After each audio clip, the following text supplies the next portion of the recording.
হাসিনাকে মার্কিন যুক্তরাষ্ট্রের আল্টিমেটাম ৮ জুলাইয়ের মধ্যে সাংবিধানিকভাবে পদত্যাগের নির্দেশ। অঞ্চল ভারতের কাছে বিক্রি করে গোপনে দেশ ছেড়ে পালাচ্ছে প্রধানমন্ত্রী। এ বিষয়ে থাকছে বিস্তারিত প্রতিবেদন। আওয়ামী লীগ সরকারকে কোনো এক অনিশ্চিত শর্তে বলা হয়েছে যুক্তরাষ্ট্রের একজন সিনিয়র কর্মকর্তা, যিনি সম্প্রতি ঢাকা সফর করেছেন, যে শেখ হাসিনা সরকার ক্ষমতা থেকে সরে দাঁড়ানোর কথা বিবেচনা করতে পারে এবং ৮ জুলাইয়ের মধ্যে জাতীয় সংসদের স্পিকারের কাছে দায়িত্ব হস্তান্তর করতে পারে। সাধারণভাবে আওয়ামী লীগ এবং বিশেষ করে শেখ হাসিনার ক্ষমতা ত্যাগ করার জন্য মার্কিন চাপকে অনায়াসে মেনে নেবে, বিশেষ করে এমন সময়ে যখন দুর্নীতির গুরুতর অভিযোগ ছাড়াও ব্যাপক ক্ষমতা বিরোধিতা রয়েছে। বর্তমান সরকারের বিরুদ্ধে মানবতার লঙ্ঘন, অপশাসন অন্যান্য বিষয়ের মধ্যে নাম প্রকাশ না করার শর্তে কঠোরভাবে কথা বলতে গিয়ে সূত্র জানায় যে পররাষ্ট্রমন্ত্রী হাসান মাহমুদের সাথে বৈঠকের সময় American deputy assistant secretary Afrin Akhtar এই বার্তাটি ঊর্ধ্বতন বাংলাদেশি কর্মকর্তাদের কাছে পৌঁছে দেন। বাংলাদেশের অবাধ সুষ্ঠু অংশগ্রহণমূলক নির্বাচনের জটিল ইস্যু উপস্থাপনের পাশাপাশি আফরিন আক্তার রোহিঙ্গা শরণার্থীদের বিষয় এবং দুটি গুরুত্বপূর্ণ আমেরিকার থিঙ্ক টাস্কের সদস্যদের সমন্বয়ে একটি দ্বিদলীয় আমেরিকান প্রতিনিধি দলের সাম্প্রতিক সফর নিয়েও আলোচনা করেছেন, যিনি পরে সাংবাদিকদের কাছে এটি নিশ্চিত করেছেন।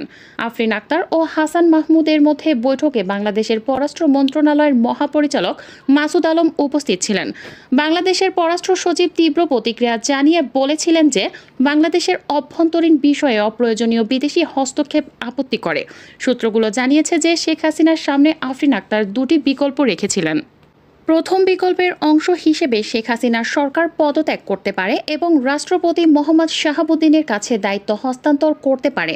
মার্কিন কর্মকর্তা হাসান মাহমুদের সামনে উপস্থাপন করেন বর্তমান সংসদ ভেঙে দিয়ে একটি সত্যিকারের অবাধ, সুষ্ঠু ও অংশগ্রহণমূলক এবং অন্তর্ভুক্তিমূলক নির্বাচনের পথ প্রশস্ত করার আগে ৮ জুলাইয়ের মধ্যে বর্তমান আওয়ামী লীগ সরকারের স্পিকার শিরীন শারমিন চৌধুরীর কাছে ক্ষমতা হস্তান্তরের সুপারিশ করেন।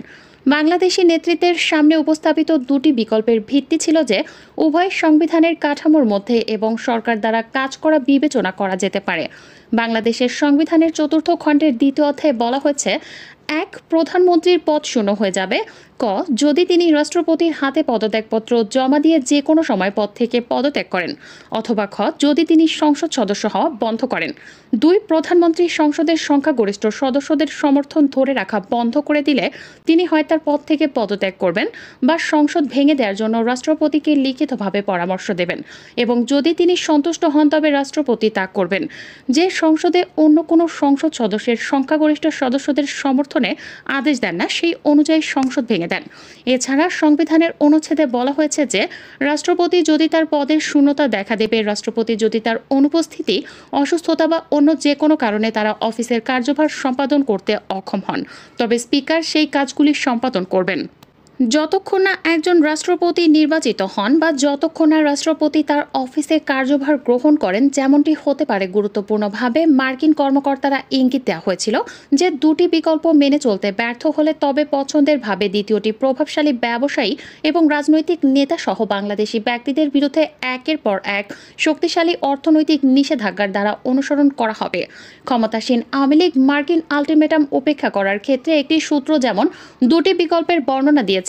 আমেরিকা কর্তৃপক্ষ ঢাকায় তাদের কথোপকথনকারীদের বলেছে যে আইনের যথাযথ প্রক্রিয়াগুলো উচ্চ মূল্যের বিরুদ্ধে অনুসরণ করবে বলে জানা যায়। ওই দেশে বসবাসকারী বাংলাদেশি ব্যক্তি নরফিক্স নিউজের সাথে কথা বলার সময় বাংলাদেশের অন্যতম প্রধান সাংবিধানিক বিশেষজ্ঞ শাহদিন মালিক বলেছেন যে পরিস্থিতি রাজনৈতিক অন্যথায় নতুন নির্বাচন না হওয়া পর্যন্ত প্রধানমন্ত্রীকে রাষ্ট্রপতির সংসদ ভেঙে দেওয়ার পরামর্শ দিতে হবে। রাষ্ট্রপতি মন্ত্রিসভা চালিয়ে যেতে বলবেন এবং রাষ্ট্রপতি যদিও অপ্রস্তুত হন, যে কারণেই হোক না কেন স্পিকার তার দায়িত্ব পালন করবেন। সংবিধানের 15তম সংশোধনীতে প্রচুর ত্রুটি রয়েছে বলে সম্মত হয়ে মালিক বলেছিলেন যে যদি তিনি পদত্যাগের দাবিতে রাজি হন তবে এটি তার জন্য রাজনৈতিকভাবে আত্মঘাতী হবে। মালিক উপসংহারে এসেছিলেন যে শেখ হাসিনা এই ধরনের পদক্ষেপগুলো অস্বীকার করবেন এবং তিনি আশঙ্কা করছেন যে শাসন ব্যবস্থা দমনমূলক হবে। সাংবাদিক ইলিয়াস বলেন, অভিযানে দেখানো হচ্ছে একজন মুসলিম শিক্ষিত যুবক পাহাড়ে যায়, শুধু যায় না শব্দটি ব্যবহার করা হয়েছে হিজরত করেছে।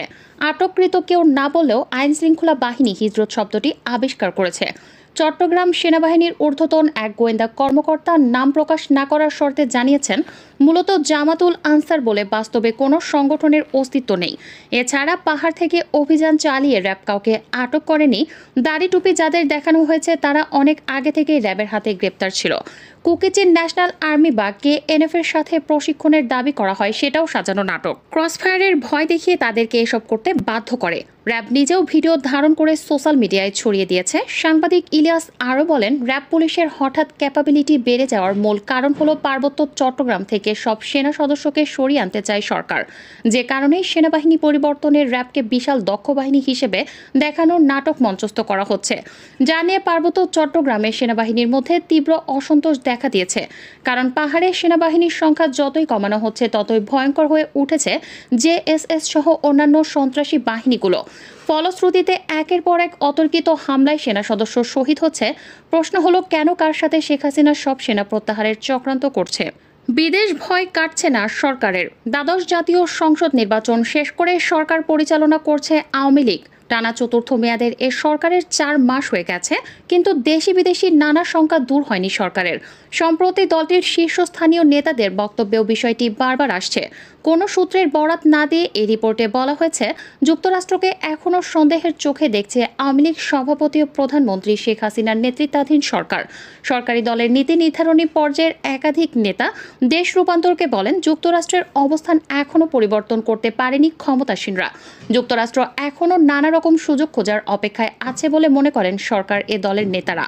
তারা বলছেন, শ্রম আইন সংশোধন, অর্থনৈতিক অঞ্চলগুলোতে ট্রেড ইউনিয়ন চালু করার চাপ সহ কূটনৈতিক নানা দিক থেকে সরকারকে চাপে ফেলার সুযোগ খুঁজছে যুক্তরাষ্ট্র।